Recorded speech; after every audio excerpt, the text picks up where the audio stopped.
Hello বন্ধুরা, good morning. Welcome back to my channel. সবাই কেমন আছো? ভালো আছো? আমিও কিন্তু খুব ভালো আছি। তো দেখো, প্রতিদিনের মতো আজও চলে আসলাম ডেইলি ব্লগ ভিডিও নিয়ে তোমাদের সাথে কিছু কথা শেয়ার করতে। তো দেখো, আমি কিন্তু সকালবেলা চলে গেছিলাম টিউশন পড়াতে। সেখান থেকে এসেই কিন্তু গরম গরম ভাত নিয়ে বসে পড়ছি খাওয়ার জন্য। আর এই যে দেখতে পাচ্ছ, ছোট্ট ছোট্ট করে তরকারি। তো চলো তাহলে তাড়াতাড়ি খেয়ে কিন্তু আমরা বেরিয়ে পড়েছি আজকে। কারণ আজকে ছিল আমার ভ্যাকসিনের তৃতীয় দিন। তো সেই জন্য তাড়াতাড়ি রেডি হয়ে আমরা বেরিয়ে পড়েছি। আর এই যে দেখো, আমরা ভ্যাকসিন নিতে যাচ্ছি, তার জন্য কিন্তু আমরা গোরসবা পাড়ে চলে এসেছি। আর আমি ভ্যাকসিন নিতে এসেছিলাম কিন্তু তোমার গোরসবা হসপিটালে।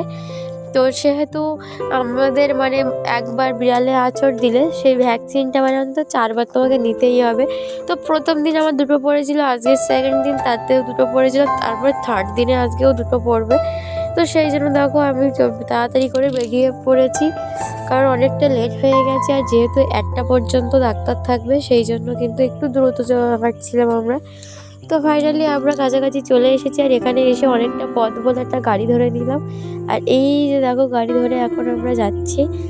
তো প্রায় এখন আমরা আছি কিন্তু গোরসবা ব্যাংকের সামনে, স্টেট ব্যাংকের সামনে। আর এর ওপাশে গিয়েই কিন্তু হসপিটাল। তো চলো তাহলে যাওয়া যাক, আর তোমরাও দেখতে থাকো। এইখানে যে দেখতে পাচ্ছ একটা মন্দির, এই মন্দিরে হেবি সুন্দর একটা শিব ঠাকুর আছে। তো একটা দিন সময় করে তোমাদের এই শিব ঠাকুরটা দেখাবো, খুব সুন্দর। তো দেখো, ফাইনালি কিন্তু আমরা হসপিটালের ভিতরে পৌঁছে গেলাম, এই যে। আর এখান থেকে আমাদের আগে যেতে হবে স্লিপ করতে। তো তার জন্য আমি তোমাদের দাদাভাইকে বলছিলাম যে এখানে আগে গিয়ে স্লিপটা করে আসি, চলো তারপরে যাব। আর এমনিতেও আমার ইঞ্জেকশন নিতে কিন্তু প্রচুর ভয় লাগে। তো তার জন্য তোমাদের দাদাভাইকে বলেছিলাম আমার সঙ্গে সঙ্গে করে থাকবে, কিন্তু আমার থেকেও বেশি ভয় লাগে তোমাদের দাদাভাইয়ের। তার জন্য তোমাদের দাদাভাই আমার ছাড়া সবসময় দূরে দূরে দূরে দূরে এরকম। তো দেখো, ফাইনালি আমরা স্লিপ করতে চলে এসেছি এর ভেতরে। আর এটা হচ্ছে স্লিপ করার রুম আর কি। এটা হচ্ছে ফার্স্ট ফ্লোর, এই ফ্লোর দিয়ে ভেতরে যেতে হবে। তারপরে গিয়ে আমি দেখো এখানে দাঁড়িয়ে পড়েছি স্লিপ করার জন্য। তো আমার স্লিপ এখান থেকে দিয়ে দিয়েছে, এই যে দেখো। তারপরে আমরা চলে এসেছিলাম এখানে ভ্যাকসিন নিতে। আর এখানে এসে কিন্তু তোমাকে কাগজটাকে এন্ট্রি করতে হবে। তো আমি এসে দেখি অলরেডি এখানে একজন ভ্যাকসিন নিচ্ছে। তো ফাইনালি আমাদের ভ্যাকসিন নেওয়া কমপ্লিট হয়ে গেল। আর সেখান থেকে বেরিয়ে কিন্তু আমরা একটু চলে আসলাম এই যে রেস্টুরেন্টে। তারপরে চলে গিয়েছিলাম একটু মার্কেটে। তো এখানে এসেছিলাম কিন্তু আমি আমার জন্য একটা কুর্তি নিতে।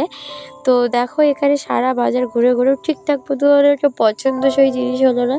তো এখানে বেশ কিছুটা জিনিস আমার ভালো লেগেছিল। তো এখান থেকে কেনাকাটার পরে এবার কিন্তু ডাইরেক্ট আমরা চলে যাব। তো তারপরে দেখো, আমরা একটু টেস্টারি বাজারেও চলে এসেছিলাম এপাশে। আর এই যে দেখতে পাচ্ছ, এখানে গোরসবা বাজারটা কিন্তু বেশ অনেকটা বড় বাজার। তো চারিদিকে শুধু দোকান আর দোকান। আর এখানে দেখো, এখন তো যেহেতু শীতের সময়, তার জন্য কিন্তু লাফদড়ি খেলা বিশাল একটা বিষয়। সকালবেলা উঠে লাফদড়ি খেলতে হবে, একটু ব্যায়াম করতে হবে, ছুটতে হবে। তো তার জন্য দেখো, এখান থেকে একটা লাফদড়িও নিয়ে নিলাম তো ওদের দাদাভাইয়ের কাছ থেকে। এই যে দেখো, এই দাদাটা লাফদড়ি দেখে দিচ্ছে। তো এখান থেকে আমি একটা পছন্দ করে, আমার পছন্দসই মতো একটা লাফদড়ি নিয়ে নিয়েছি, এই যে আমার হাতে। আর এই লাফদড়ি খেললে তোমার শরীরটাও ঠিক থাকবে। আরও কোন এক কথায় লাফদড়িটা ভালো, কারণ আমরা ছোটোবেলা থেকে খেলে আসছি স্কুলে। তো তারপরে দেখো, আমরা এই দোকানটায় চলে এসেছিলাম, কারণ এখানে খুব সুন্দর সুন্দর জিনিস দেখতে পেয়েছিলাম, তার জন্য। তো ওখান থেকে বেশ কিছু কেনাকাটা করে কিন্তু আমরা চলে আসলাম গাড়িতে। আর আসা মাত্রই কিন্তু আমরা গাড়ি পেয়ে গিয়েছিলাম এখানে।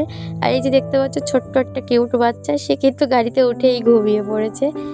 সে তার ওর মায়ের সাথে ফিরছিল কি বড় মায়ের দর্শন করে, মা কালীর দর্শন করে বাড়ি ফিরছিল তারাপীঠ থেকে। তো তারপরে ও ঝিমিয়ে পড়েছিল, ওর মা ওকে নিয়ে হাঁটতে পারছিল না, তার জন্য দেখো আমি একটু ওর হাতটা ধরে নিয়ে হাঁটা শুরু করলাম। এই যে দেখো, খুব কিউট বাচ্চা। তো ফাইনালি কিন্তু আমরা খেয়াঘাটের কাছাকাছি চলে এসেছি। আর আমাদের গাড়িটা এমন জায়গায় নামিয়ে দেয় যে সেখান থেকে প্রায় 10 মিনিটের মতো, 5-10 মিনিটের মতো হাঁটতে হবে, তারপরে কিন্তু খেয়া। তো দেখো, এখান থেকে কিন্তু আরও প্রচুর দোকান, যার যার পথে চলতে গেলে খিদে পেয়ে গেল বা কোনো কিছু কেনার কাটি মনে হলো, তো এখান থেকেও কিনে নিতে পারবে, কারণ এখানে অনেকটাই দোকান আছে। তো ফাইনালি আমরা চলে আসলাম খেয়াঘাটে, এই যে দেখো।